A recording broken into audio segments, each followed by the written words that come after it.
रहे हैं लाइव 7। नमस्कार, लाइव 7 विशेष में आपका स्वागत है। मैं हूं ज्ञान रंजन।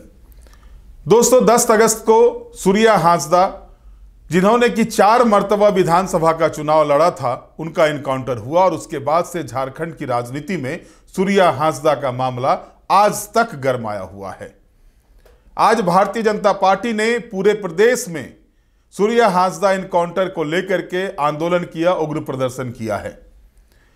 भारतीय जनता पार्टी के सभी बड़े नेता, चाहे वो प्रदेश अध्यक्ष बाबूलाल मरांडी हो या पूर्व मुख्यमंत्री रघुवर दास हो या फिर केंद्रीय मंत्री अन्नपूर्णा देवी हो, सबों ने अपने अपने क्षेत्र में कहीं ना कहीं पर इस आंदोलन में भाजपा कार्यकर्ताओं के साथ दिखे।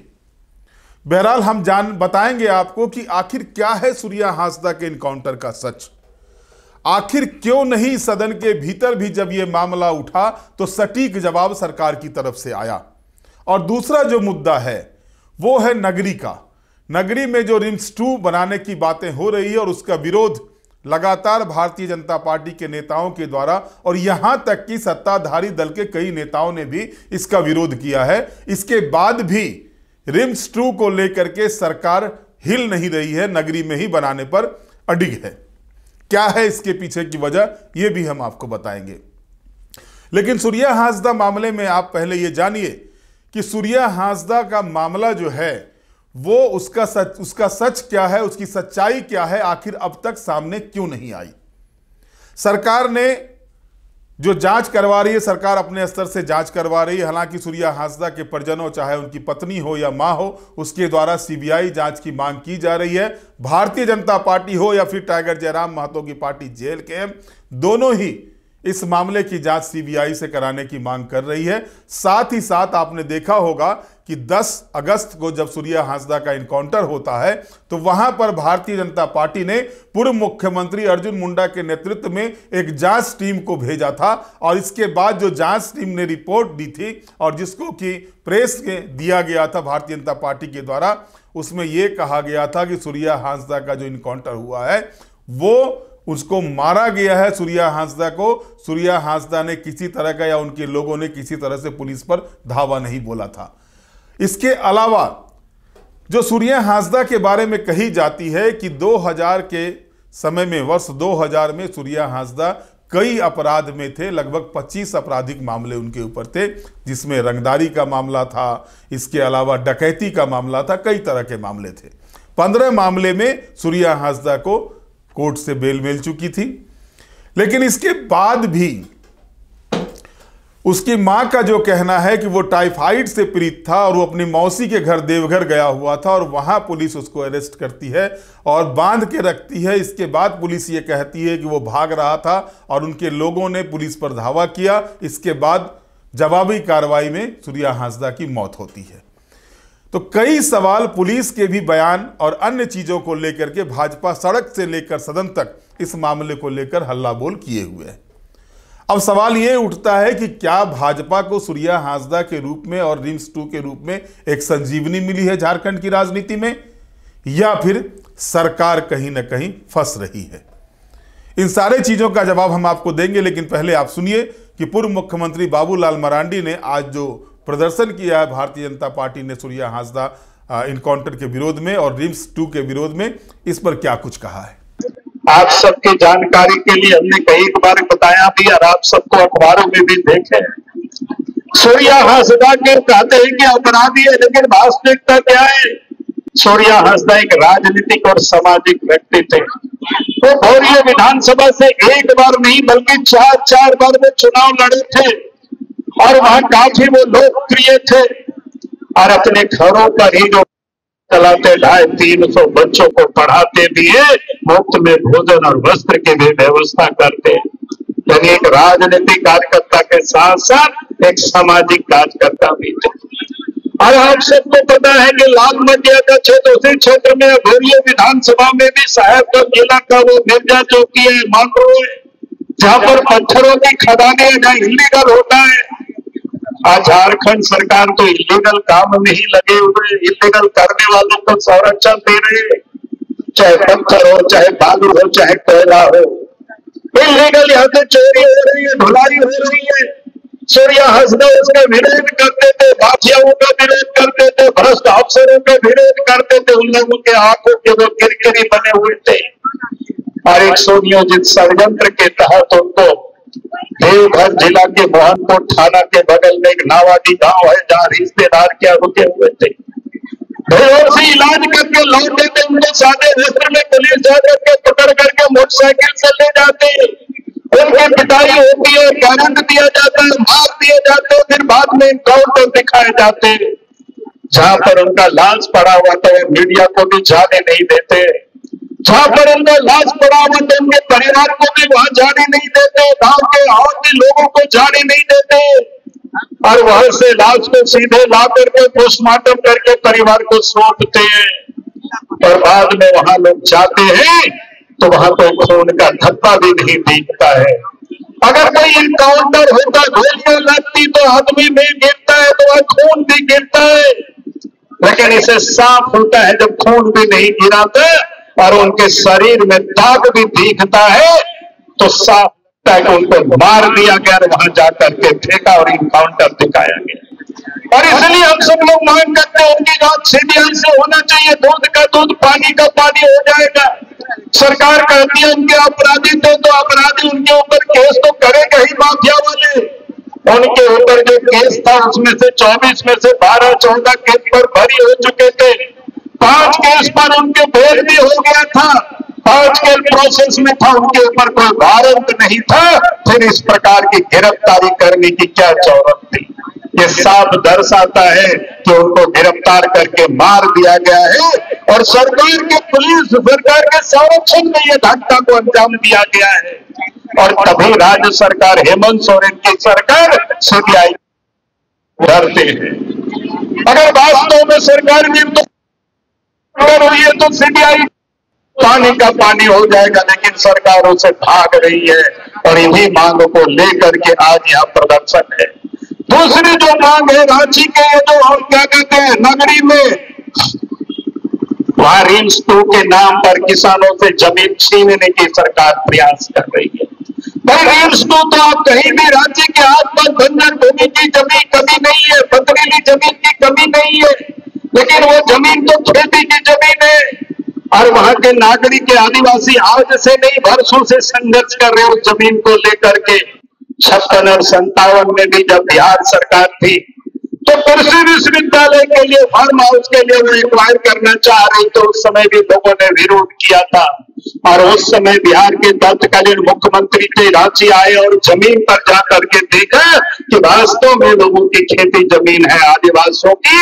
और उस समय उन्होंने कहा कि आदिवासियों की जमीन छोड़ दीजिए, इसको एक्वायर नहीं करेंगे, लोग खेती बाड़ी करेंगे। और उन्होंने किसानों को छोड़ दिया, लोग राशि काटते रहे उस समय से और खेती करते रहे, मालगुजारी वो लोग देते रहे। 2012 में सरकार की थोड़ा बहुत दृष्टि पड़ी थी, IIM और IIIT के नाम पर उस समय भी लोगों ने संघर्ष किया, लोगों के ऊपर केस मुकदमे हुए, लेकिन जमीन को फिर बचा लिया। लेकिन इस समय झारखंड की हेमंत सोरेन की नेतृत्व में सरकार है। अपने को कहते हैं आदिवासी सरकार, आबोआ सरकार, लेकिन आबोआ सरकार ही आदिवासियों की जमीन को हड़प रही है, खेती की जमीन को हड़प रही है, रैयती जमीन को हड़प रही है। और इसलिए हम कहेंगे कि आज राज्य के मुख्यमंत्री वहां जा करके देखे और 24 तारीख को तो वहां गांव के लोग आसपास के आदिवासी एकत्र हुए और जो 2 तार लगाए हुए थे, काटीली तार लगाए थे, तो उसको लोगों ने हटा दिया, वहां लाठियां चली, हंसुखेत छोड़े गए, लेकिन जनता उससे भयभीत नहीं हुए। यानी उस जमीन के प्रति लोगों की जो प्यार है वो किसी से छुपा हुआ नहीं है। इसलिए सरकार से हम लोग ये मांग करते हैं, सरकार वो जमीन और आदिवासी किसानों को वापस करे, उस पर जोर जबरदस्ती बंद करे। इन्हीं 2 मांगों को लेकर के आज डीसी को ज्ञापन यहाँ सौंपा जा रहा है और उसके लिए आप सब यहाँ आए, बहुत बहुत बधाई, बहुत बहुत धन्यवाद। इन्हीं शब्दों के साथ मैं अपनी बात को समाप्त करता हूं। तो आपने सुना कि बाबूलाल मरांडी ने साफ तौर पर आरोप लगाया कि वहां की पुलिस के जो बयान आए हुए हैं सूर्या हांसदा के मामले में, वो ही बयान विरोधाभासी हैं। बाबूलाल मरांडी को विश्वास नहीं है सरकारी तंत्र पर कि वो जो जिस तरह से जांच कर रही है उससे कोई जांच सामने आएगा। बाबूलाल मरांडी का यह भी कहना है कि वो सामाजिक काम करता था, बच्चों का स्कूल चलाता था, 300 से ज्यादा बच्चे उसके स्कूल में रहते थे, उसको फ्री खाना, फ्री एजुकेशन सूर्या हांसदा के द्वारा दिया जाता था। आज वो बच्चे अनाथ हो चुके हैं। बाबूलाल मरांडी का यह भी आरोप है कि उस क्षेत्र में जिस तरह से अवैध माइनिंग हो रही है, कोयला खनन हो या फिर बालू का उठाव हो या पत्थर की चोरी हो, इस मामले को लेकर के सूर्या हांसदा लगातार आंदोलनरत था, लगातार उसका विरोध कर रहा था और कहीं ना कहीं उन लोगों के गले की फांस बना हुआ था सूर्या हांसदा, इसलिए उसका इनकाउंटर कराया गया है। अब इस आरोप में कितना दम है ये तो जांच के बाद ही पता चलेगा, लेकिन अब तक 1 महीने हो गए। आज 11 सितंबर है, 10 अगस्त को सूर्या हांसदा का इनकाउंटर हुआ था। 1 महीने के बाद भी किसी तरह का कोई रिपोर्ट सूर्या हांसदा इनकाउंटर मामले में नहीं आया है। तो तभी सवाल उठ जाते हैं कि आखिरकार 1 महीने के बाद भी जो मामला विधानसभा के भीतर इतनी प्रमुखता के साथ उठाया गया, जिस मामले के लेकर विधानसभा की कार्रवाई मानसून सत्र 2 दिनों तक पूरी तरह से बाधित रहा, आखिरकार उस पर अब तक रिपोर्ट क्यों नहीं आया। सवाल ये भी उठ रहे हैं कि अगर भारतीय जनता पार्टी ये कहती है कि सूर्या हांसदा समाज सेवी था, तो विधानसभा के भीतर ही विधायक हेमलाल मुर्मू ने जो संगीन आरोप सूर्या हांसदा के ऊपर लगा रहे थे, उसकी सच्चाई क्या है, आखिर वो भी क्यों नहीं सामने आ रहा है। पुलिस के लोग इस मामले को क्यों नहीं खुलकर सामने रख रहे हैं, और जो जांच टीम बनाई गई है पुलिस के द्वारा, वो जांच टीम अब तक रिपोर्ट क्यों नहीं दे रही है। राज्य सरकार अपनी ओर से अपनी एजेंसी के माध्यम से जांच करवा रही है, तो आखिरकार 1 महीने के बाद भी वो जांच रिपोर्ट क्यों नहीं आई है। सवाल कई उठ रहे हैं, लेकिन सबसे बड़ा राजनीतिक चीज ये देखने को मिल रहा है कि एक और जहां भारतीय जनता पार्टी के पास कोई मुद्दा नहीं था, तो सूर्या हांसदा और रिम्स 2 को लेकर के भारतीय जनता पार्टी के पास एक मुद्दा आ गया है।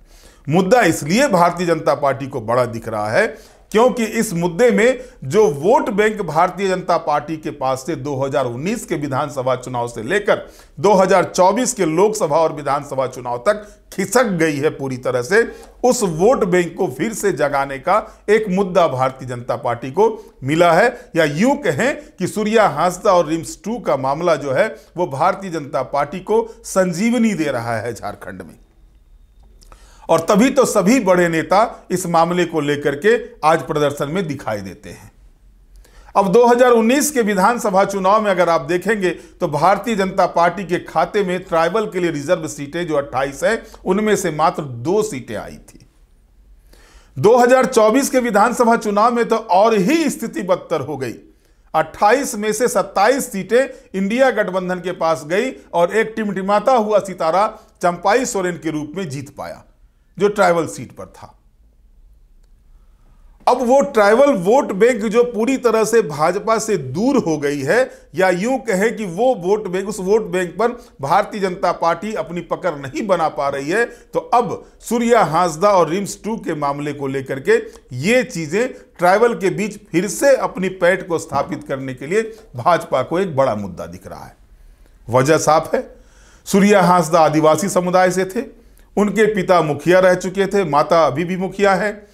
सूर्या हांसदा का शुरू का इतिहास जो भी रहा हो, लेकिन बाद के दिनों में जो स्कूल चला करके समाज सेवा का काम उन्होंने शुरू किया था, जो मामले उनके ऊपर थे वो न्यायालय में विचाराधीन थे, कई मामले में उनको बेल भी मिल चुका था। इसके अलावा 4 मर्तबा सूर्या हांसदा चुनाव लड़े, उनके ऊपर मामले थे। तो आखिरकार चुनाव लड़ने के समय में, क्योंकि अब तो यह भी हो गया है कि भाई आप चुनाव जीत गए, 2 साल से ज्यादा की सजा होगी तो आपकी विधायकी चली जाएगी, आपकी सांसदी चली जाएगी। लेकिन जब इतने मामले थे, इतने गंभीर मामले थे सूर्या हांसदा के ऊपर में, तो वो 4 चुनाव लड़ते हैं, तो उस समय पुलिस ने उनको क्यों नहीं गिरफ्तार किया? उस समय पुलिस कहां सोई हुई थी? आप याद करें कि 2009 में पहली मर्तबा सूर्या हांसदा चुनाव लड़ते हैं झारखंड विकास मोर्चा के टिकट पर। 2014 में सूर्या हांसदा चुनाव लड़ते हैं फिर झारखंड विकास मोर्चा के टिकट पर। 2019 का चुनाव लड़ते हैं भारतीय जनता पार्टी के टिकट पर, और फिर 2024 का चुनाव लड़ते हैं जेएलकेएम के टिकट पर। तो अगर आप देखें जो 4 चुनाव सूर्या हांसदा लड़ते हैं, इसके पीछे तो उन्होंने एफिडेविट दायर किया होगा कि उनके ऊपर कितने मामले हैं, किस तरह के मामले हैं, क्या वो मामले ऐसा है जो नॉन अवेलेबल है। और इसके बाद पुलिस को उस समय भी तो पता होगा कि जो मामले सूर्या हांसदा के ऊपर चल रहे हैं उस मामले में उनकी गिरफ्तारी हो सकती है या नहीं हो सकती है। और जब अब यह मामला सामने आया तो इनकाउंटर के बारे में जिस तरह से उनके परिजनों के द्वारा या वहां के लोगों के द्वारा जो बातें कही जा रही है उसका जांच का रिपोर्ट कहां गया, अब तक जांच की रिपोर्ट क्यों नहीं आई। दूसरी तरफ जो लगातार मांग हो रही है रिम्स 2 को लेकर के, रिम्स 2 का मामला है कि वहां पर जिस तरह से ट्राइबल लोगों ने आंदोलन किया और उस आंदोलन में सिर्फ ट्राइबल का ही साथ नहीं मिला, भारतीय जनता पार्टी का साथ मिला, इसके अलावा JLKM का भी साथ मिला, टाइगर जयराम महतो भी वहां पर गए और लगातार जो है सो वो विरोध प्रदर्शन हो रहा है। भारतीय जनता पार्टी की बात तो दूर, कांग्रेस पार्टी के भी कई नेताओं ने, आदिवासी नेताओं ने विरोध किया है। गीता श्री उरांव वहां पर खुद दिखाई देती हैं जिस दिन वहां पर हल चलाने की बात हो रही थी नगरी वाले जमीन पर, उनका वीडियो वायरल हुआ है, उनका ऑडियो वायरल हुआ है, वो खुद कहती चल रही है कि सरकार यहां पर गलत तरीके से जमीन अधिग्रहण कर रही है। तो इसके बाद भी आखिर क्या वजह है कि नगरी में ही रिम्स 2 की बातें हो रही है, जबकि इससे पहले एक इंस्टीट्यूट वहां पर हो रहा था, वो वहां नहीं बना। तो जाहिर है कि इन दोनों मुद्दे से भारतीय जनता पार्टी को यह दिख रहा है कि उनको जो है सो पुनः अपना जो परफॉर्मेंस था आदिवासी वोटर्स के बीच में, आदिवासी समुदाय के बीच में, जिस तरह से हेमंत सोरेन ने 2019 और 2024 में पूरी तरह से ट्राइबल सीटों पर भाजपा का सुपड़ा साफ कर दिया। लोकसभा चुनाव में तो 5 की 5 सीटें, ट्राइबल की 5 सीटें जो लोकसभा की थी वो इंडिया गठबंधन जीतती है। तो जाहिर तौर पर अब सवाल ये उठता है कि क्या सूर्या हांसदा इनकाउंटर का सच्चाई सामने आएगा, क्या सरकार CBI जांच कराएगी, क्योंकि लगातार ये मांग हो रही है और ये मांग उग्र होती जा रही है। और रिम्स 2 का जो मामला है, क्या वहां पर सरकार अडिग रहेगी या फिर रिम्स 2 को लेकर कुछ और विचार करेगी, क्योंकि पूर्व मुख्यमंत्री रघुवर दास भी कांके में थे आज इस मामले को लेकर के। उन्होंने ये बातें कही कि 4 मेडिकल कॉलेज उनके कार्यकाल में खोले गए, एम्स खोला गया, इसके अलावा कैंसर हॉस्पिटल खोला गया, कहीं पर भी भूमि अधिग्रहण को लेकर के इस तरह का विवाद नहीं हुआ था। तो जाहिर है कि अब देखना है कि सरकार का अगला स्टेप क्या होता है इस मामले पर। हालांकि सदन के भीतर जब ये मामले उठ रहे थे उस समय सरकार की तरफ से कोई पुख्ता जवाब नहीं आया था। चर्चा के दौरान अगर जवाब भी दिया था तो एक विधायक ने जवाब दिया था, वो भी चर्चा चल रही थी कृषि को लेकर, अतिवृष्टि को लेकर के। उस चर्चा में जब बाबूलाल मरांडी ने इस मामले को उठाया, सत्येंद्र नाथ तिवारी ने इस मामले को उठाया, तो तब जब मौका आया झारखंड मुक्ति मोर्चा के विधायक को बोलने का, तब वो उसका जवाब दे रहे थे कि इनके ऊपर इतने संगीन आरोप थे। बहरहाल अब देखना यह है कि जो सरकार ने टीम गठित की है जांच को लेकर के, वो रिपोर्ट क्या देती है और कब तक वो रिपोर्ट आती है, और इसके बाद भाजपा का अगला स्टेप क्या होता है इन दोनों मामले को लेकर के, ये देखना दिलचस्प होगा। बहरहाल आज के विशेष में इतना ही। आप हमारे साथ जुड़े रहें, हमें लाइक करें, सब्सक्राइब करें। बहुत बहुत धन्यवाद। नमस्कार।